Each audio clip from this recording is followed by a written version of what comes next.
I've always been a night owl, but working the graveyard shift at a remote radio station tucked deep into the Appalachian Mountains is a different kind of isolation.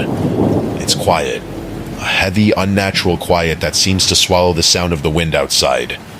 My job is simple.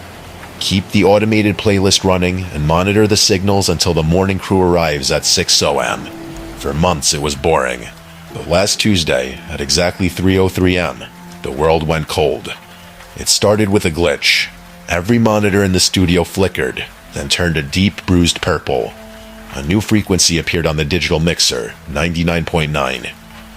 I checked the charts. There is no station on 99.9 in this entire region. Curious, and perhaps too bored for my own good, I slid the fader up and pressed my headphones against my ears. At first, there was only static, a harsh rhythmic scratching. But as I adjusted the dial, the static cleared. What I heard wasn't music, it was breathing. Wet, ragged, heavy breaths that sounded like they were coming from a throat filled with glass.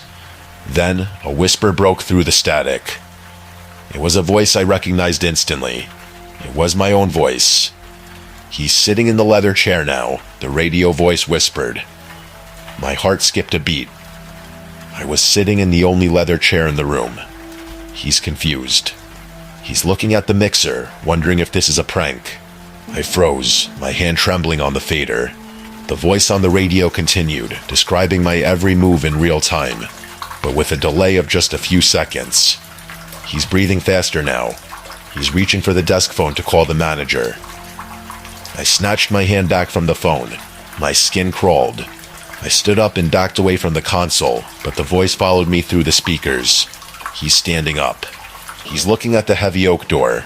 He's realizing the deadbolt is already turned. He's trapped. I bolted to the door and pulled with everything I had.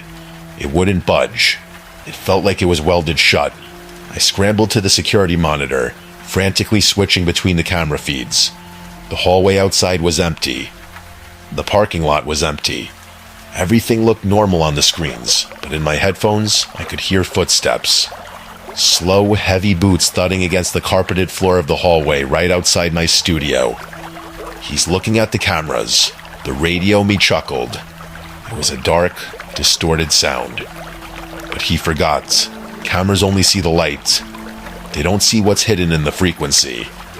The footsteps on the radio stopped right outside the soundproof glass window of the booth. I stared into the darkness of the hallway, my eyes wide, begging to see nothing.